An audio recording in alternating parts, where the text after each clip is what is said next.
everyone, welcome back to a new vlog. আজকে একদম সকালবেলাতে ব্লগটা শুরু করতে পারিনি, একটু লেট, বাজে 11টা 10-15 মতো। আর এখন বুঝতেই পারছো, দেখতেই পাচ্ছ কি যে রেডি হয়েছি, একটু বেরোবো, কারণ এখান থেকে ফুল্লরা মন্দির খুবই কাছে, যেটা 51 পীঠের একটা পীঠ। তো সেখানে যাব আমরা পুজো দিতে, কারণ আজকে দিনটা আর বোলপুর না গিয়ে এখানের যা কিছু আছে একটু ঘুরে নেওয়াটাই ভালো। তো যার জন্য আজকে এখানটা ঘুরে দেখবো। আমি রেডি, আহি রেডি, দেশপ্রিয় রেডি, সবাই রেডি। এখন আমরা বেরোবো পুজো দিতে।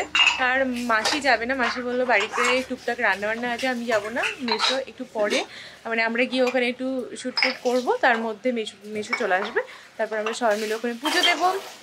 আর ফুল্লরা মন্দির তোমাদের সকলকে ঘুরে দেখাবো। তো এখানে বেশি বড় করে বাড়িতে আর ব্লগটা না বাড়িয়ে ওখান থেকেই মানে যতটা বেশি শেয়ার করা যায় ততটা করব। তো চলো এখন যাওয়া যাক। আমরা সবাই রেডি, দ্বীপের পড়া আছে বলে দ্বীপ যাবে না। আর আর আমরা দুজনে যাবো এখন, টোটো আসার অপেক্ষায় দাঁড়িয়ে আছি। টোটো আসলে, মানে টোটোকে ফোন করা আছে, টোটো আসলে আমরা বেরিয়ে যাবো। আই রে, ওইদিকে তাকা একবার মা। ঘুম থেকে উঠেছি, এডিটিং করেছি, বলো কাজ করেছি। তাহলে বলছে ঘুম থেকে উঠতে লেট করেছি, কিন্তু মোটেও নাই, মোটামুটি 8টার মধ্যে উঠে গেছি। আর কি গো, কি বলছো? হ্যাঁ, 8টার মধ্যে উঠেই তো আমি এডিটিং শুরু করেছিলাম।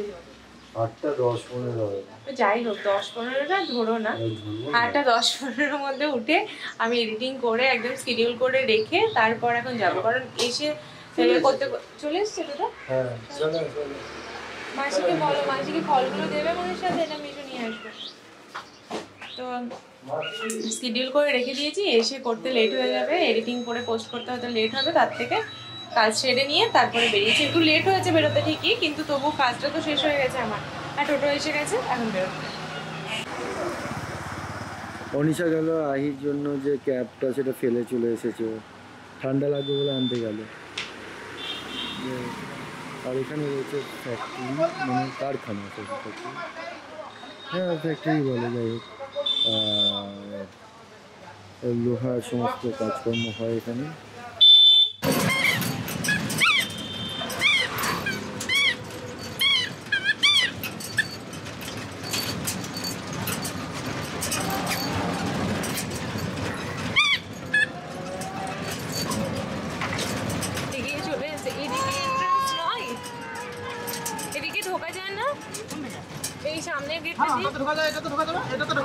ও আচ্ছা আচ্ছা, ঠিক আছে, আমরা তো বুঝতে পারবো না, তুমি দেখিয়ে দাও। আমরা এখন ঘুরে ঘুরে চারিদিকটা একটু এক্সপ্লোর করার চেষ্টা করছি। আসলে এখানকার হিস্ট্রি আমরা সব কিছু তো জানি না, তো যার জন্য আমরা মোটামুটি ঘুরে ঘুরে দেখার চেষ্টা করছি। ঘুরে দেখি, দেখার পরে দেখি এখানে পাই এরকম কাউকে যে এখানকার অনেক কিছু মানে হিস্ট্রি জানে, সেরকম মানুষের সাথে কথা বলে দেখে তারপর বাকিটা ভয়েস ওভার দিয়ে তোমাদের সাথে শেয়ার করবো। মানে তোমরা যখন ভিডিওটা দেখবে তখন দেখবে কি যে পুরোটাই মানে আমি যতটা পারবো ডিটেল দেওয়ার চেষ্টা করব, বা গুগল থেকেও দেখতে পারি। তো দেখা যাক, সেটা দেখবো না, এখান থেকে যেটা পার্সোনালাইজ এক্সপেরিয়েন্স আমরা করব সেটাই আমরা শেয়ার করব। সেটা সময়ের উপর নির্ভর করছে কি করব বা না করব, বাট আমরা ঘুরে ঘুরে এক্সপ্লোর করার চেষ্টা করছি। আর এখন মেসো আসবে, তারপর আমরা পুজোটা দেবো, যার জন্য আমরা, মাসি বলে তোরা একটু আগে আগে যা, কারণ তোরা ভিডিও টিডিও করবি, তো তোদের একটু টাইম লাগবে, তো ওর জন্য আমরা একটু আগে এসেছি, পুরোটা ঘুরে দেখছি। আর এত সুন্দর লাগছে দেখে, মানে খুবই সুন্দর লাগছে। মানে আমি যখন এসেছিলাম দ্বীপের পৈতের সময় 2020-তে, কোভিডের আগে, সেই সময় এত কিছু সাজানো গোছানো ছিল না, একটু অগোছালো ছিল। তো মন্দিরটা সুন্দরই ছিল, কিন্তু এই যে আশপাশগুলো যেখানে দাঁড়িয়ে এখন এই যে শ্যুটফুটগুলো করছি, এই জায়গাগুলো এত গোছানো সাজানো ছিল না। বাট এখন এসে দেখছি পুরো টোটালি চেঞ্জ হয়ে গেছে, প্রচুর মানুষজন পিকনিক করছে এখানে, অনেকে পুজো দিতে এসেছে বাইরে থেকে, সেগুলোই চলছে। আর চলো আমরাও দেখি, সাথে সাথে তোমরাও দেখো। শুরুতেই বলে রাখি, আমরা ঢুকেছিলাম পিছনের গেট দিয়ে, কারণ আমাদের টোটো আমাদের পিছনের দিক দিয়ে নিয়ে গিয়েছিল। তবে পিছনের গেট দিয়ে আমি আগে কখনো আসিনি, প্রথমবার এদিকে এসে দেখলাম প্রচুর গাছপালা লাগানো আছে, এক কথায় বেশ মনোরম পরিবেশ। দেশপ্রিয় এখানে প্রথমবার আসা, কিন্তু যেহেতু আমার মাসির বাড়ি এখানে, সেহেতু আমি বহুবার এখানে এসেছি। এবার বলি, যারা 2-1 দিনের ছুটি কাটাতে একটু বাড়ির কাছাকাছি ঘুরে আসতে পছন্দ করছো, আজকের ভিডিও তাহলে তোমাদের জন্য। পশ্চিমবঙ্গের বীরভূম জেলার লাভপুরে অবস্থিত এই ফুল্লরা মন্দির, যেটি দেবীর 51 সতীপীঠের অন্যতম একটি সতীপীঠ। প্রচলিত আছে এখানে মায়ের ওষ্ঠ অর্থাৎ উপরের ঠোঁট পড়েছিল। মন্দিরের কারুকার্য দেখলেই বোঝা যায় তা কতটা সৌন্দর্য বহন করে চলেছে। অপূর্ব সব সুন্দর কারুকার্য করা গোটা মন্দির জুড়ে। মন্দিরের সামনেই রয়েছে বেশ বড়সড় একটা নাট মন্দির, আর তার পিছনেই রয়েছে একটা দিঘি, যার আশপাশটা আগে এতটা সাজানো গোছানো ছিল না, কিন্তু এবার গিয়ে দেখলাম অপূর্ব সুন্দর করে সাজিয়েছে। এত সুন্দর করে সাজিয়ে গুছিয়ে দিয়েছে যে চারিদিকটা তাকালেই মনটা ভালো হয়ে যাচ্ছে।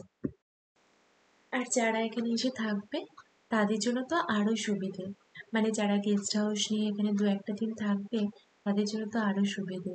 এখানে অনেক ছোট্ট ছোট্ট বসার জায়গাও আছে, তারা পুজো টুজো দিয়ে তারপর একটু রেস্ট ফ্রেস্ট নিয়ে বিকেলের দিকে যদি মনে করে এই সুন্দর জায়গাটা একটু বসবে, তাহলে আরাম করে বসেও নিতে পারবে। একটু সুন্দর সন্ধ্যা তারা কাটিয়ে নিতে পারবে এই পুকুরের ধারে বসে। দেখে অনেকটা মনে হচ্ছে কোনো একটা সুন্দর পার্ক, যেখানে বসে দুদণ্ড শান্তিতে নিঃশ্বাস নেওয়া যায়। আর মন্দিরের কথা বলতেই যে কথাটা প্রথমে মাথায় আসে সেটা হলো মন্দিরের কাজ। এই অপূর্ব সুন্দর মন্দিরটি এত ভালো লাগছিল দেখতে, যদিও বা আমি এর আগে অনেক কয়েকবারই দেখেছি, দেশপ্রিয় তো দেখেনি, যার জন্য ও একটু হাত দিয়ে স্পর্শ করেও দেখে নিয়েছে যে কতটা সুন্দর এটা। এই সুযোগ কি আর হাতছাড়া করা যায় বলো? আর মন্দিরের পিছনেই রয়েছে পঞ্চমুণ্ডির আসন, যেটা তালাবন্ধ ছিল, যেখানে সাধারণ মানুষের প্রবেশ একদমই নিষেধ আছে। কারণ আমিও শুনেছি পঞ্চমুণ্ডির আসনে যে কোনো সময় যে কোনো কেউ যেতে পারে না। আর এই যে পাশেই দেখছো, এটা হচ্ছে ভোগ ঘর। এখানে হয়তো মায়ের ভোগ রান্না করা হয়, বা মায়ের ভোগ অন্য জায়গায় রান্না করা হয়। এখানে যারা কুপন দিয়ে ভোগ খায় সেই সব সাধারণ মানুষের ভোগ টোগ রান্না করা হয়। আমি ঠিক মতো জানি না যে এক্স্যাক্টলি কোন জায়গায় মায়ের ভোগটা রান্না করা হয়।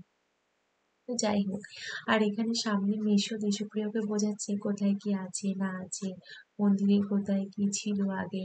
আসলে দিন দিন তো অনেক কিছুই পরিবর্তন হয়ে যায়, তো মন্দিরটাও পরিবর্তন হয়ে গেছে। মেসোদের ছোটবেলায় একরকম ছিল, আর সেই মন্দির এখন অনেক পাল্টে গেছে। তো এটাই তো নিয়ম, এটাই হয়। আর হ্যাঁ, আরো একটা কথা বলে রাখি, তোমরা যারা দূর থেকে আসবে তাদের, যাদের এখানে এসে আলাদা করে আমার মতো থাকার জায়গা নেই, তারা এখানে অনায়াসে গেস্ট হাউস, লজ সমস্ত কিছু পেয়ে যাবে। আগে থেকে রুম বুক করার সেরকম কোনো প্রয়োজন নেই, ওখানে গেলে সাধারণত রুম পেয়েই যাবে। আরো একটা উপরি পাওনা, সেটা হলো সব রুম বলো গেস্ট হাউস বলো সবই মন্দিরের কাছাকাছি। আমি বুঝতে পারছি না কেন কি যে আমার আহি বুড়ির মুখটা এরকম একটু ফ্যাকাশে ফ্যাকাশে হয়ে আছে। আহি বুড়ি হাসিও দিচ্ছে না, কিছুই করছে না, মুখটা কেমন একটু ভারী মতো হয়ে আছে। ওর কি মনটা খারাপ লাগছে কি না ভালো লাগছে না আমি কিছুই বুঝতে পারছি না। ভালো লাগছে না কেন সেটাই তো বুঝতে পারছি না। ও তো বাইরে ঘুরতে ভালোই বাসে। চলো, অনেক ছবি জমা তোলা হলো, এবার মেশো এসে গেছে, এবার আমরা পুজোটা দিয়ে নিই। অনেকক্ষণ দাঁড়িয়ে ছবি টবি তুলে নিয়েছি। পুজো টুজো জিনিসপত্র আমি যেহেতু আনিনি হাতে নিয়ে, আনি ছিল আমাদের সঙ্গে, তো যার জন্য আমরা আর আনিনি, মিশোই ওটা নিয়ে এসেছে। তো এবার সমস্ত কিছু সাজিয়ে গুছিয়ে মায়ের কাছে পুজো দেওয়ার পালা। একই পৌষ মাস, তারপর আবার ছুটির দিন, যার জন্য একটু ভিড়, একটু টাইমই লাগছিল পুজো দিতে। আর এই যে মায়ের অপূর্ব সুন্দর শিলামূর্তি, যেটার মধ্যে একটা অদ্ভুত ব্যাপার আছে। এরকম আকৃতির শিলামূর্তি এর আগে আমি কখনো দেখিনি। মানে এর আগে বলা ভুল, মানে এই মায়ের মূর্তি ছাড়া অন্য কোথাও আমি এই ধরনের শিলামূর্তি দেখিনি। তোমাদের তো বলেইছি যে আমি এই মূর্তি মানে এই মন্দিরে অনেকবার এসেছি, তো সেই হিসেবে এই মূর্তিটাই দেখেছি, কিন্তু এই ধরনের আর আগে কখনো দেখিনি। তো খুবই সুন্দর জায়গাটা। আশা করি তোমরা যদি কেউ আসো তাহলে তোমাদের জায়গাটা দেখে খুবই ভালো লাগবে। আমার তো ভীষণ ভালো লাগে জায়গাটা, একটা অদ্ভুত শান্তি আছে জায়গাটার। আর তোমরা তো জানোই যে প্রত্যেকটা সতীপীঠে মহাদেবের মন্দিরও থাকে। তো এখানে ঢুকেই বাদিকে এই মহাদেবের মন্দির, যেখানেও সবাই পুজো দেয়। আর হ্যাঁ, এটা কিন্তু পৌষ মাস, যার জন্য এখানে একটু বেশি ভিড়। প্রত্যেকটা কালী মানে মন্দিরে মানে কালী রূপে যেখানে মা পূজিতা হন, সেই প্রত্যেকটা মন্দিরেই কিন্তু এই পৌষ মাসে বেশি ভিড় হয়। তো যার জন্য একটু বেশি ভিড় এখানে। অন্য সময় এতটাও ভিড় থাকে না। তো রুম সবসময়তেই মোটামুটি পাওয়া যায়। দেশপ্রিয় আমি দুজনেই যেহেতু পুজো পার্বণ একটু বেশি ভালোবাসি, সেহেতু আমাদের এখানে এসে ভালো লাগবে এটাই স্বাভাবিক। তো খুবই ভালো লেগেছে দেশপ্রিয়র। আমি তো আগেও এসেছি, বারবারই বলছি সেটা, বাট দেশপ্রিয় তো আসেনি। ওর ভীষণ ভালো লেগেছে। তোমরা যারা পছন্দ করবে আসতে, আশা করি তোমাদের ভীষণ ভালো লাগবে এইরকম জায়গায় একটা এসে। আর আজকে আমাদের এই সুন্দর ভিডিওটা তোমাদের কেমন লাগলো জানাতে ভুলো না। আমি কিন্তু চেষ্টা করেছি যতটা সম্ভব তোমাদের সাথে শেয়ার করা যায়। আর এই যে বুড়িকে দেখো, টিপটা পরাতে যাওয়া হয়েছে আর ও এমন করে মুখটা ঘুরিয়েছে যে পুরো টিপটাই বেঁকে গেছে। তো যাই হোক, চলো বাড়ি যাই, আর জানিও কিন্তু কেমন লাগলো।